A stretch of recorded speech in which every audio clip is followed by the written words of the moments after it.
Bismillahirrahmanirrahim. Assalamualaikum warahmatullahi wabarakatuh. Alhamdulillahirabbil alamin. Allahumma shalli ala sayyidina Muhammad wa ala ali sayyidina Muhammad. Alhamdulillahirabbil alamin. Segala puji bagi Allah, salawat dan salam kepada baginda Nabi Muhammad sallallahu alaihi wasallam. Baik, di sini saya akan mempresentasikan tugas individu saya tentang Big Data Analysis yang berjudul penerapan metode a priori dalam menghasilkan rule asosiasi dan penerapan metode K-means clustering dalam mengekstrak pengetahuan clustering. Nah, definisi Big Data. Big Data adalah himpunan data dalam jumlah yang sangat besar, rumit dan tidak terstruktur, sehingga sulit ditangani bila hanya menggunakan DBMS biasa atau aplikasi pemroses data tradisional. Big Data awalnya merupakan sebuah teknologi yang diperkenalkan untuk menanggulangi ledakan informasi akibat terjadinya pertumbuhan pengguna perangkat mobile device dan data internet. Big Data menghasilkan nilai dari penyimpanan dan pemrosesan informasi digital dalam jumlah sangat besar yang tidak dapat dianalisis dengan teknik komputasi tradisional. Karakteristik Big Data 10V. Yang pertama, volume.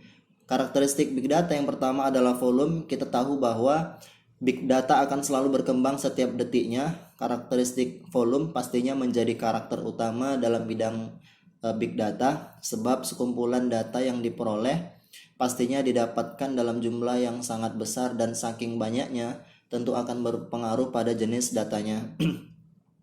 Kita terkadang sulit membedakan mana data yang terstruktur dan mana yang tergolong jenis dan tidak terstruktur. Adapun contohnya adalah feed Twitter, chat WhatsApp, status WhatsApp, postingan Instagram, dan lain-lain. Dan yang kedua yaitu velocity. Velocity menggambarkan kecepatan data yang dibuat, diolah kembali, dan digeneralisasi dalam sebuah big data. Kecepatan di sini sangat berpengaruh terhadap lalu lintas big data. Yang ketiga yaitu variety, yaitu menggambarkan bahwa big data memiliki variasi data yang beragam. Kita sudah jelaskan di atas yaitu karakteristik unstruktur data, struktur data, dan semi struktur data. Selanjutnya yaitu value. Value dapat diartikan pula seberapa bernilai atau bermaknanya data untuk keperluan pengambilan keputusan. Contohnya, disediakan data penjualan produk X mungkin dalam kuartal ketiga tahun yaitu 2021 bagi konsumen. Data ini mungkin tidak penting karena buat apa bagi mereka. Namun bagi pengambilan kebijakan di tingkat manajerial, data penjualan pastinya sangat penting karena dari situlah mereka melakukan pengambilan keputusan. Yang kelima yaitu veracity. Veracity menjadi sangat penting di dalam karakteristik big data karena menggambarkan seberapa akurat atau tidak sih suatu data itu. Apabila data tersebut tidak akurat, bagaimana orang mau menangani data yang sumbernya masih dipertanyakan. Kemudian yang selanjutnya yaitu visualisasi. Setelah data dianalisis, maka selanjutnya data akan dilakukan tahap visualisasi data. Visualisasi sangat penting bagi seorang praktisi data dalam bisnis contohnya.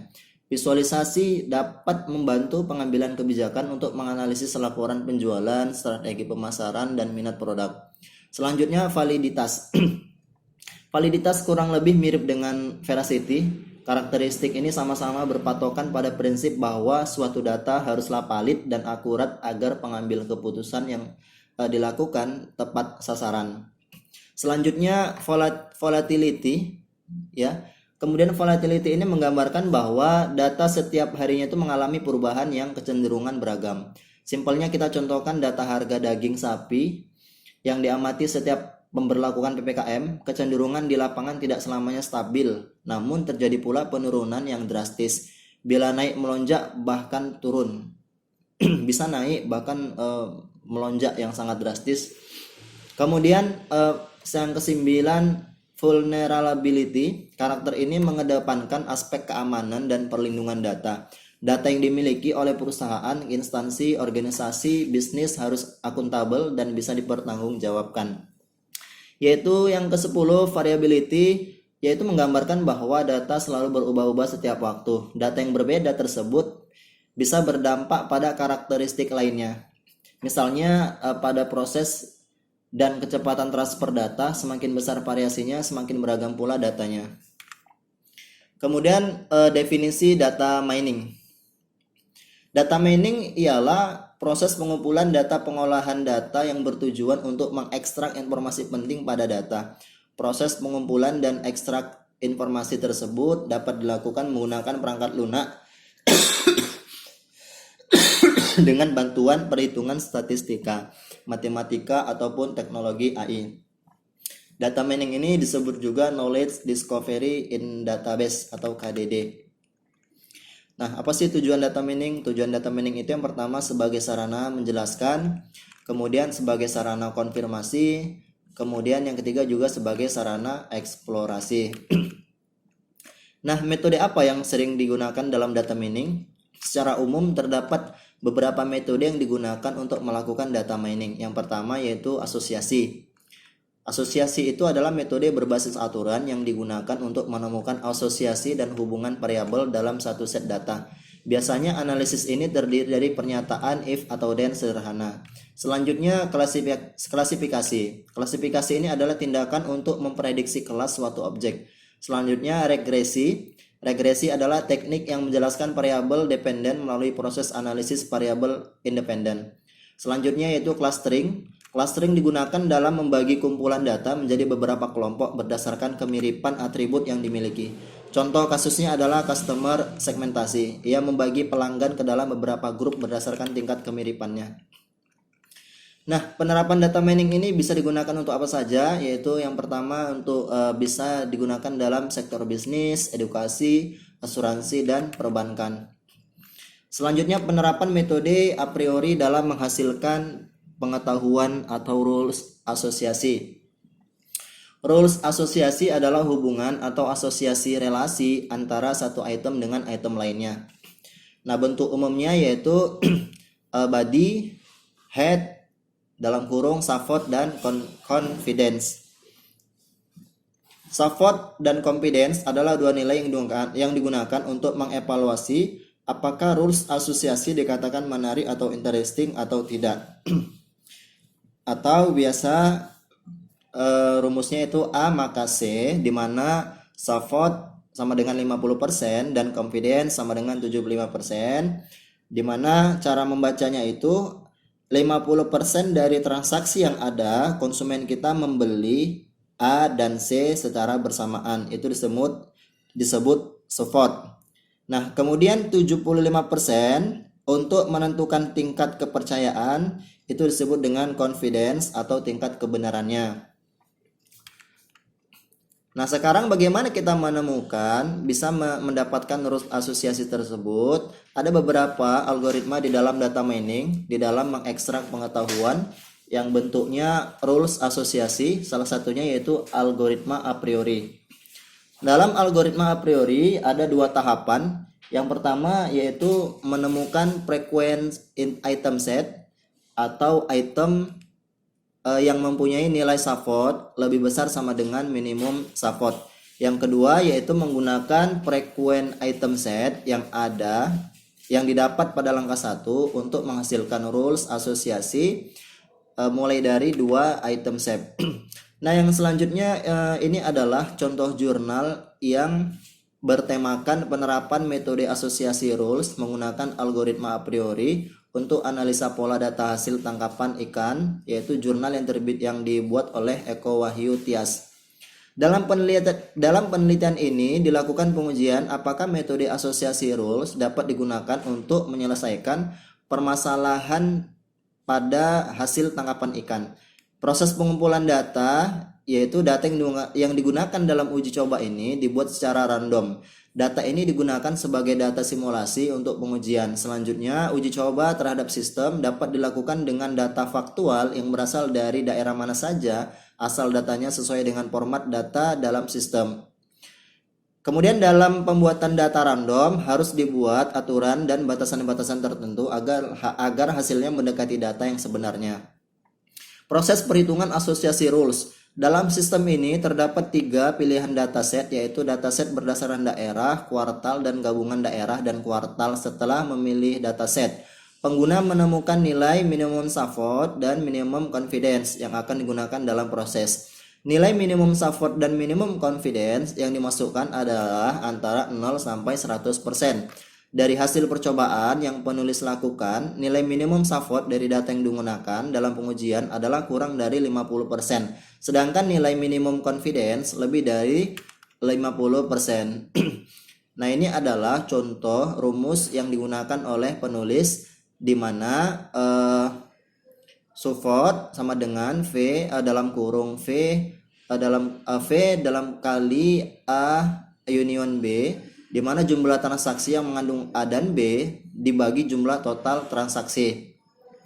Nah, kemudian bagaimana langkah-langkah dalam proses perhitungan asosiasi rules? 1. Sistem men-scan database untuk mendapatkan kandidat satu item set, himpunan item yang terdiri dari satu item, dan menghitung nilai supportnya. Misal, T adalah himpunan semua jenis ikan dalam database. Support dari suatu item set dalam kurung S merupakan presentase dari transaksi dalam T yang mengandung S. Kemudian nilai support tersebut dibandingkan dengan minimum support yang telah ditentukan. Jika nilainya lebih besar atau sama dengan minimum support, maka item set tersebut termasuk dalam range item set. Yang kedua, item set yang tidak termasuk dalam range item set tidak diikutkan dalam iterasi selanjutnya di prune. Selanjutnya yang ketiga, pada iterasi kedua, sistem akan menggunakan hasil range item set pada iterasi pertama untuk membentuk kandidat item set kedua. Pada iterasi selanjutnya, sistem akan menggunakan hasil range item set pada iterasi sebelumnya untuk membentuk kandidat item set berikutnya. Sistem akan menggabungkan join LK1 dengan LK1 untuk mendapatkan LK. Seperti pada iterasi sebelumnya, sistem akan menghapus kombinasi item set yang tidak termasuk dalam range item set. Setelah dilakukan operasi join, maka pasangan item set baru dari hasil proses join tersebut juga dihitung supportnya.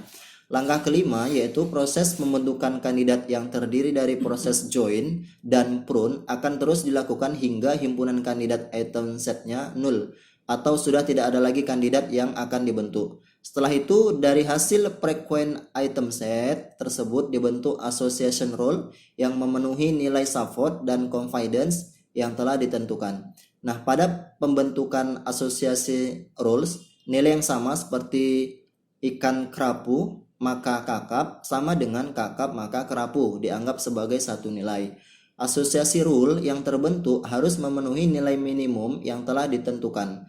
Untuk setiap large item set, kita cari himpunan bagian L yang tidak kosong. Untuk setiap himpunan bagian tersebut dihasilkan rule dengan bentuk A sama dengan L maka A jika support L dan support A lebih besar dari minimum support.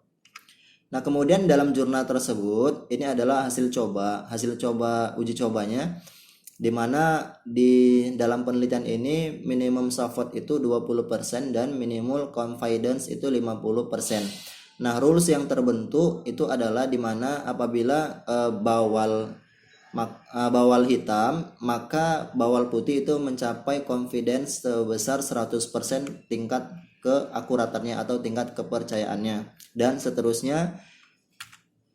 Kemudian dari hasil pengujian yang telah diperoleh dapat diketahui ikan apa saja yang sering muncul di suatu daerah pada kuartal tertentu. Dengan demikian, informasi ini dapat memudahkan para nelayan dan pedagang ikan dalam mendistribusikan hasil tangkapannya sehingga permasalahan dalam distribusi tangkapan ikan dapat teratasi. Nah, kesimpulannya berdasarkan dari uraian sebelumnya, maka didapat yang pertama adalah metode asosiasi rules dengan menggunakan algoritma a priori dapat digunakan untuk menyelesaikan permasalahan data tangkapan ikan. Selanjutnya, data tangkapan ikan dapat dimodelkan sesuai dengan model dari algoritma yang digunakan pada metode association rules. Yang ketiga, dari data hasil pengujian yang telah diperoleh dapat diketahui ikan apa saja yang sering muncul di suatu daerah pada kuartal tertentu. Dengan demikian, informasi ini dapat memudahkan para nelayan dan pedagang ikan dalam mendistribusikan hasil tangkapannya sehingga permasalahan dalam distribusi tangkapan ikan dapat teratasi. Nah, kemudian jurnal yang kedua yaitu tentang penerapan asosiasi rules data mining pada data nomor unik pendidik dan tenaga pendidikan atau NUPTK untuk menemukan pola sertifikasi guru. Nah, dalam penelitian ini akan dilakukan pengujian apakah metode asosiasi rules dapat digunakan untuk menetapkan pola-pola informasi penting yang tersembunyi dalam database NUPTK melalui penggunaan aturan asosiasi atau association rules untuk analisa penetapan sertifikasi guru berdasarkan tingkat kecenderungan munculnya persyaratan sertifikasi yang terpenuhi secara bersamaan dalam database. Nah, ini adalah ilustrasi algoritma a priori. Selanjutnya tahapan mining association rule. Yang pertama yaitu pembangunan association rule, di mana analisis asosiasi ini dikenal juga sebagai salah satu teknik dalam mining yang menjadi dasar dari berbagai teknik data mining lainnya. Khususnya salah satu tahap analisis asosiasi yang disebut analisis pola frekuensi tinggi atau frequent pattern mining menarik perhatian banyak peneliti untuk menghasilkan algoritma yang efisien. Metodologi dasar analisis asosiasi terbagi menjadi dua tahap. Yang pertama, analisis pola frekuensi tinggi. Tahap ini mencari kombinasi item yang memenuhi syarat minimum dari nilai SAVOT dalam database. Nilai SAVOT sebuah item diperoleh dengan rumus sebagai berikut, di mana SAVOT A yaitu jumlah transaksi mengandung A dibagi total transaksi.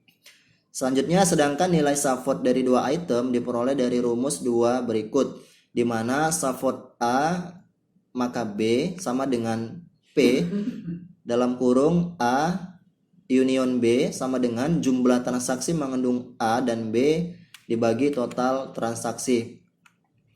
Nah, selanjutnya pembentukan aturan asosiasi. Setelah semua pola frekuensi tinggi ditemukan, barulah dicari aturan asosiasi yang memenuhi syarat minimum untuk confidence dengan menghitung confidence aturan asosiasi A maka B. Nilai confidence dari aturan A maka B diperoleh dari rumus di bawah ini, di mana confidence P dikali B dibagi A sama dengan jumlah transaksi mengandung A dan B dibagi jumlah transaksi mengandung A. Selanjutnya, persiapan data terdiri dari seleksi data, pembersihan data, reduksi data, dan bentuk standar. Nah, ini adalah input skema yang digunakan oleh penulis, di mana proses input skema ini diawali dengan menetapkan atribut-atribut yang akan dicari pola asosiasinya. Skema dibuat dalam 3 baris teks yang masing-masing berisi urutan dari N literal yang dipisahkan dengan spasi, di mana N adalah jumlah atribut dalam kumpulan data yang akan dikonversikan. Nah, baris pertama ini disebut dengan tipe, di mana setiap field dengan pilihan unuset, nominal, integer, dan double. Kemudian baris kedua ini digunakan untuk mendeskripsikan untuk pemberian nama fields. Hal ini akan berfungsi untuk mencocokkan nomor kolom yang terkandung dalam association rules. Kemudian baris ketiga ini digunakan untuk mendeskripsikan legal value dari setiap data item. Misal untuk tipe unisets, integer, dan double digunakan literal null, sedangkan nilai nominal digunakan karakter dengan tanda backslash. Hasil association rule meaning, banyaknya rules yang dihasilkan memberikan banyak kemungkinan untuk melihat pola-pola yang muncul dalam database NUPTK, sehingga memberikan berbagai kemungkinan yang dapat dijadikan sebagai dasar untuk membuat keputusan. Tidak semua rules yang ditemukan dalam penelitian ini diinterpretasi. Yang diinterpretasi adalah rule-rule yang memiliki nilai leaf yang tinggi atau alasan objektif, dan rules yang memiliki relevansi dengan kebutuhan atau alasan subjektif. Leaf merupakan sebuah angka rasio yang menunjukkan berapa banyak kemungkinan menemukan sebuah atribut, misal ID, muncul bersama dengan atribut lainnya, misal kualifikasi, nomor unik, dan mata pelajaran sertifikasi. Dibandingkan dengan keseluruhan kejadian, adanya atribut yang terpenuhi, leaf menunjukkan adanya tingkat kekuatan rules atas kejadian acak dari antecedents. dan consequence berdasarkan pada support-nya masing-masing. Hal ini akan memberikan informasi tentang perbaikan dan peningkatan probabilitas dari consequence berdasarkan antecedent. Lift didefinisikan sebagai berikut.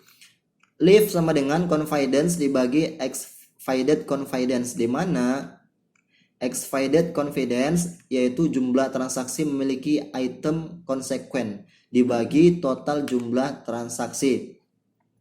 Berikut adalah interpretasi sebagai rule-rule yang berhasil ditemukan setelah dilakukan proses association rule. Nah, ini kesimpulan dari rule di atas, yaitu dari hasil analisa dan interpretasi association rule, data mining NUPTK, maka dapat disimpulkan bahwa asosiasi rules mining menggunakan metode a priori berhasil diimplementasikan menemukan 184 rule penting yang tersembunyi dalam database NUPTK. Pola data yang ditemukan pada data NUPTK yang memuat atribut sertifikasi dengan kategori lulus memiliki kecenderungan asosiasi yang kuat dengan atribut-atribut PLPG, NUPTK, kualifikasi pendidikan S1, dan mata pelajaran yang disertifikasi linear dengan mata pelajaran yang diampu.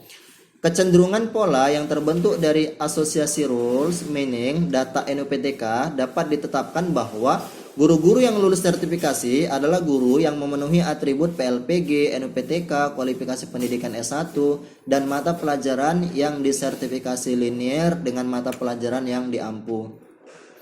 Nah, kemudian yang selanjutnya penerapan metode K-means clustering dalam mengekstrak pengetahuan clustering. K-means clustering merupakan salah satu metode data clustering non-hierarki yang mengelompokkan data dalam bentuk satu atau lebih cluster atau kelompok. Data-data yang memiliki karakteristik yang sama dikelompokkan dalam satu cluster. Kelompok data-data yang memiliki cluster karakteristik yang berbeda dikelompokkan dengan cluster atau kelompok yang lain, sehingga data yang berada dalam satu cluster atau kelompok memiliki tingkat variasi yang kecil. Nah, algoritma K-means ini adalah proses untuk clustering menggunakan algoritma K-means adalah sebagai berikut. Yang pertama, tentukan dulu nilai K-nya dalam total cluster yang ingin dibentuk. Selanjutnya, pilih nilai centroid cluster atau centroid berawal dari K. Selanjutnya, hitung jarak setiap data input dan setiap centroid menggunakan rumus jarak Euclidean untuk menemukan jarak terdekat antara setiap titik data dan centroid. Selanjutnya, mengklasifikasikan atau mengelompokkan setiap item data berlandaskan jarak atau jarak minimum ke centroid. Perbarui mediannya atau nilai pusat baru. Yang keenam, mengulangi langkah ketiga sampai kelima, anggota setiap klaster tetap tidak berubah. Nah, dalam penelitian ini menggunakan aplikasi WK, yang dimana aplikasi ini merupakan aplikasi data mining yang bersifat open source berbasis Java. WK ini terdiri dari koleksi algoritma machine learning yang dapat digunakan untuk melakukan generalisasi atau formulasi dari sekumpulan data. Implementasi algoritma K-means clustering untuk mengetahui minat pembeli buah melon ini adalah jurnal kedua, di mana pada jurnal ini akan dilakukan pengujian apakah metode K-means clustering dapat membantu pihak agen buah Yudi untuk menentukan klaster minat pembeli banyak, sedang dan sedikit diletakkan sesuai urutan minat pembeli buah yang banyak, sedang, dan sedikit di agen buah Yudi. Dan metode yang dilakukan adalah metode K-means clustering. Pengumpulan data terdiri dari studi literatur, observasi, dan wawancara. Nah, implementasinya adalah dilakukan dengan menggunakan metode simple K-means clustering pada perangkat lunak data mining atau WK. Data pembeli yang akan diimplementasikan pada algoritma dapat dilihat di tabel samping. Nah, ini adalah tabel di mana pembeli kemudian di klaster menggunakan di antaranya membeli di antaranya buah melon super, madu, dan golden. Kemudian pada perhitungan menggunakan WK dapat diperoleh bahwa dalam perhitungan ini dilakukan 6 iterasi dengan menggunakan 3 sentroid, yaitu Daus, Tupang, dan Agus Handil. Klaster 0, Daus 200, kemudian 300 300. Klaster 1 yaitu Tupang, di mana dia memiliki nilai 200 100 150. Dan klaster kedua yaitu Agus Handil memiliki nilai 75,25 dan 43. Nah, pada gambar 8 terdapat banyak pembeli setiap klaster. Klaster 0, pembeli banyak, memiliki 6 pembeli dengan persentase 16%. Klaster pertama yaitu pembeli lumayan banyak, memiliki 18 pembeli dengan persentase 47%. Dan klaster kedua, pembeli sedikit, memiliki 14 pembeli dengan persentase 37%. Kesimpulannya, untuk melakukan penilaian terhadap minat pembeli buah melon dapat menerapkan metode Kamin clustering. Data diolah untuk memperoleh nilai dari minat berdasarkan penjualan buah melon. Data tersebut diolah menggunakan WK untuk ditemukan nilai sentroid dalam 3 klaster, yaitu klaster minat pembeli banyak, klaster minat pembeli sedang, dan klaster minat pembeli sedikit. Sentroid data untuk klaster minat pembeli banyak yaitu 200, 300, dan 300. Sentroid data untuk klaster minat pembeli sedang yaitu 200, 100, dan 100. Dan sentroid data untuk klaster minat pembeli sedikit yaitu 75, 25, dan 43. Sehingga diperoleh penilaian berdasarkan penjualan buah melon dengan pembeli klaster minat pembeli banyak pada buah melon super 200 kg, 580 kg, melon madu 100 kg, dan 1200 kg, dan melon golden 20 kg sampai 500 kg. Klaster minat pembeli sedang pada buah melon super 50 kg sampai 260 kg, melon madu 50 kg sampai 300 kg, dan melon golden 75 kg sampai 300 kg. Dan klaster minat pembeli sedikit pada buah melon super 30 kg sampai 150 kg, melon madu 25 kg sampai 250 kg, dan melon golden 30 kg sampai 150 kg. Kemudian jurnal terakhir yaitu tentang penerapan metode clustering Cummins untuk menentukan tingkat status daerah dampak COVID-19. Penelitian ini menerapkan algoritma Cummins dengan bantuan tools WK agar dapat melakukan pengklasifikasian pengelolaan kasus COVID-19 untuk menentukan pengelompokan status zona pada setiap provinsinya dengan menggunakan 3 klaster, yaitu klaster rendah, sedang, dan tinggi, sehingga diperoleh dari data 4 provinsi zona merah, 11 provinsi zona kuning, dan 19 provinsi zona hijau. Metode yang dilakukan yaitu metode pengumpulan data.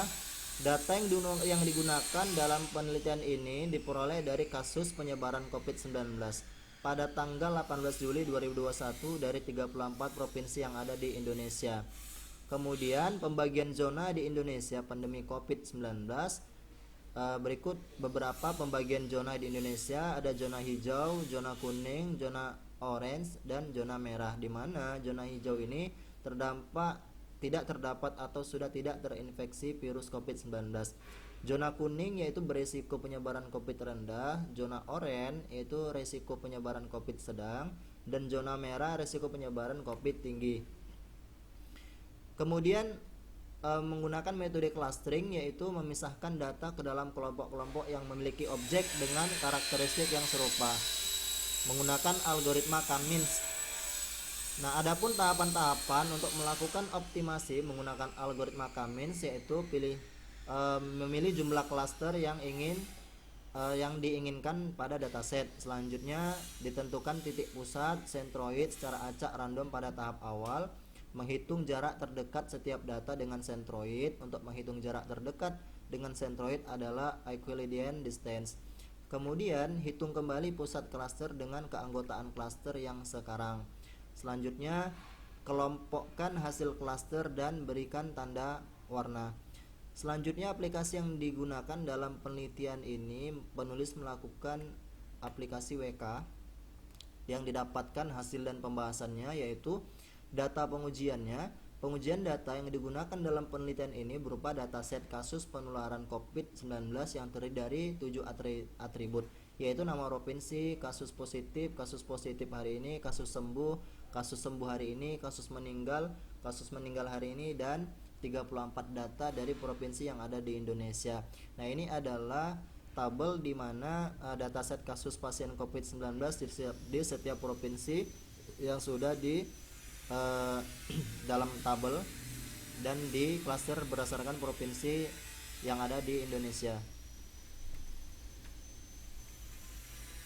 Implementasi pada tools WK, pertama-tama ini klik explore dataset ke dalam tools WK dalam format CSV atau Excel, kemudian pilih algoritma cluster, kemudian tentukan metode yaitu simple k-means. Selanjutnya dimasukkanlah jumlah cluster yang sudah kita tentukan sebelumnya dengan cara double klik dan pada simple k-means. Kemudian hasil akhirnya yaitu diperoleh hasil sebagai berikut ini. Hasilnya, dengan menggunakan tools WK, hasil dari perhitungannya secara otomatis langsung diproses oleh komputer tanpa harus menghitung secara manual. Berikut ini adalah hasil dari perhitungan menggunakan metode k-means. Nah, ini adalah yang sudah diklaster oleh WK, di mana provinsi Aceh ini mencapai 34, kemudian Aceh, Bangka Belitung itu memperoleh nilai 11 sampai 19, dan terakhir itu DKI Jakarta. Nah, terakhir yaitu melakukan pengelompokan zona, di mana zona ini dikelompokkan berdasarkan dari hasil pembagian dari perhitungan clustering. Terdapat 3 klaster untuk menentukan status zona yang telah ditentukan dan diperoleh hasil klaster 0, klaster 1, dan klaster 2. Berdasarkan hasil yang kita peroleh melalui perhitungan dengan bantuan tools WK, klaster 2 dikategorikan sebagai zona merah karena klaster tersebut termasuk status zona penyebaran COVID tingkat paling tinggi. Klaster 0 berwarna orange melambangkan bahwa klaster tersebut termasuk ke status zona penyebaran COVID-19. Tingkat sedang dan klaster 1 berwarna kuning melambangkan penyebaran COVID tingkat rendah. Nah, kesimpulannya, berdasarkan penelitian yang sudah dilakukan oleh penulis, maka dapat ditarik kesimpulan bahwa algoritma clustering k-means dapat diterapkan dalam pengelolaan kasus data COVID-19 dalam menentukan tingkatan status zona penyebaran COVID-19 di Provinsi Indonesia. Dengan bantuan tools WK, maka proses perhitungannya lebih mudah dalam membantu mendapatkan hasil di penelitian ini. Terdapat 4 provinsi yang termasuk ke zona merah, 11 provinsi zona oranye, dan 19 provinsi zona kuning. Oke, mungkin ini saja pemaparan dari tugas tentang Big Data Analysis. Terima kasih. Assalamualaikum warahmatullahi wabarakatuh.